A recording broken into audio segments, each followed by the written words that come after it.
Hello, BookTube. I thought we'd go through some more mail, if that's all right with you. The first thing on the top of the pile need not concern us. It's a document from my investment broker, and it will be 5 close-packed pages of legalese that boils down to, what are you going to do? So we can dispense with that. The rest is all goodies. So let's start with this one. My only concern with this pile today is that none of them seem to be very long. Steve likes long books. All right. The first one is due out at the end of June. It's the finished copy of Harry Kelsey's The First Navigators, Unsung Heroes of the Age of Discovery. And I have to say, the finished copy is a lot prettier than I was expecting. I read the ARC months ago, and the thing that bothered me about it is what you can see from the beginning. The Unsung Heroes in the Age of Discovery, The First Navigators of the World, deserves more than 120 pages. A lot more. But it can be saved by the writer's ability, right? I mean, it doesn't take long to do good work. Let's see what the next one is. Also small. The History and Uncertain Future of Handwriting by Anne Trubeck. This comes out in September. I will certainly read it with an open mind, but if there's one thing that's guaranteed to annoy me, it's all of these hymns of praise to cursive handwriting that sparked in the age of emails and the internet. Mystifying to me why it's a lost art, that we'll lose something important if we lose cursive. I even read a piece, I think it was in Harper's Online, that said that the future of civilization depends on whether or not we retain cursive handwriting. Gives my fellow freelancers a bad name. It's a useless affectation of nostalgia. Just drives me nuts. Anyway, what's the next one here?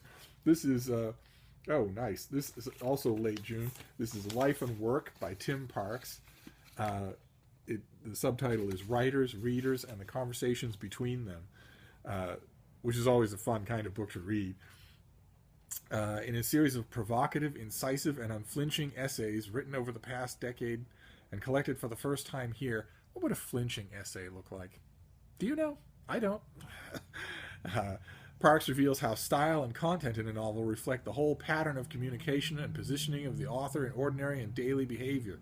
We see how life and work are deeply enmeshed in the works of writers as diverse as Charles Dickens, Dostoevsky, James Joyce, Chekhov, Muriel Spark, Philip Roth, and Jeff Dyer. The sad state of affairs we've come to in the Western world, where Jeff Dyer can be listed in the same sentence with Charles Dickens. But maybe you don't know who he is. We have a history. Parks explores how readers' reactions to those writers and their works are inevitably connected to these communicative patterns. Well, a reader's reaction to something they read is connected to the fact that they're reading it? This is a shocker? Anywho. Again, I will strain to read it with an open mind. But I swear. Right, I admit, rocky shoals here, but let's try for the next one and see what happens. For all I know, it could be a new Life of Erasmus. Oh, well, not quite as good, but certainly it'll save us from the downward spiral there. This comes out in early June. It's called Lost Among the Birds by Neil Hayward. It's accidentally finding myself in one very big year where he finds himself lost among the birders, and he all of a sudden has binoculars and a life list and all the accoutrements of that crazy tribe. And it's delightful. I read it in ARC, and it's certainly the book to give to any bird-obsessed person in your own life. Then this next one looks like it's for a historical novel review. For you newcomers, I am the U.S. and worldwide editor of the Historical Novel Review's indie branch, which is self-published historical novels. So I get a lot of those in the mail. This one is called The Gilded Cage by Judy Alter. The oddly specific cover blurb from Barbara D'Amato is, "You don't have to be a Chicagoan to love this book." Okay, good to know. And it comes with a letter from the author. I believe that the cover illustration is someone in a Queen Mary getup with a Ferris wheel behind her. It's a little hard to tell because it looks like it was done by a 3-year-old, which is a really good heads up that if you're going to go the whole distance of publishing your own book, go a little further and make sure that the cover looks great. Since we all joke about it, but we all judge a book by its cover. But let's see here. Born to society and a life of privilege, Bertha Honore married Potter Palmer, a wealthy entrepreneur who called her Sissy. I call plenty of booktubers Sissy. I don't intend to marry any of them. Neither dreamed the direction of the other's life would take. He built the Palmer House Hotel, still famed today, and became one of the major robber barons of the city, giving generously to causes of which he approved. She put philanthropy into deed, going into shanty neighborhoods, inviting factory girls to her home, working at Jane Addams' settlement Hull House, and supporting women's causes. Oh, so it might be a marriage novel. That would be fun.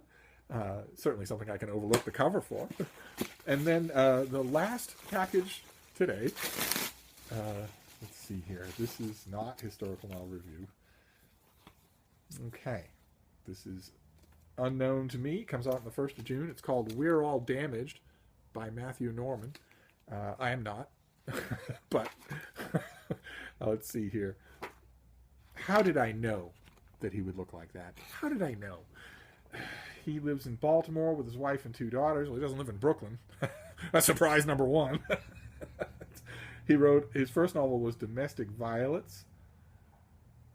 That's clever, isn't it? Not violence. Violets. Which was nominated for a Goodreads Choice Award. So, I don't disparage that at all. Goodreads is, as we've mentioned here on this channel before, full of good readers. If they liked it, that's something. Let's see here. Andy Carter was happy. He had a solid job. He ran 5Ks for charity. He was living a nice, safe Midwestern existence. And then his wife left him for a handsome paramedic down the street. That sounds like a wise course of action to me. We're All Damaged begins after Andy has lost his job, ruined his best friend's wedding, and moved to New York City, where he lives in a tiny apartment with an angry cat named Jeter that isn't all technically his. But before long, he needs to go back to Omaha to say goodbye to his dying grandfather. Back home, Andy is confronted with his past, which includes his ex's new boyfriend, his right-wing talk radio host mother, his parents' crumbling marriage, and his still angry best friend. As if these old problems weren't enough, Andy encounters an entirely new complication, Daisy. She has 15 tattoos, no job, and her own difficult past, but she claims she's the only person who can make Andy be happy again. If only she weren't hiding a huge secret that will mess things up even more. Andy Carter needs a second chance at life, and Daisy, the person Daisy pushes Andy to become, might be his last chance to set things right. That sounded a lot to me like mentally superior, morally superior, complex man meets manic pixie girlfriend. Magic ensues. I hope I'm wrong. Well, I will give it a try. The only other problem with We're All Normal, and the reason I didn't hear about it ahead of time, is that it is put out by Little A Publishing, which is a literary imprint of Amazon. This is a longer subject for a whole video on its own, but that means that this person, Matthew Norman, had to know who he was getting into bed with to be published in a hardcover that would eventually get to me and a bunch of other editors across the country. He had to know. No one doesn't know what Amazon is, how thoroughly evil they are, how self-professedly evil they are, and also, if you follow the news of self-published authors, how willing they are to screw their own authors when it suits their needs. A struggling young author who has papered his study with rejection slips, who starts to think that this is a good idea, needs a refresher course in folklore about what it happens when you make a deal with the devil. But even so, against a all of that, the author photo, the Manic Pixie Girlfriend, the little A Amazon sleeping arrangement, the book might still be good. So I will give it a try. And that's it. An extra opinionated daily book haul. Thank you, as always, for your patience, BookTube. for BookTube's cranky, dotty old uncle. And I'll see you tomorrow.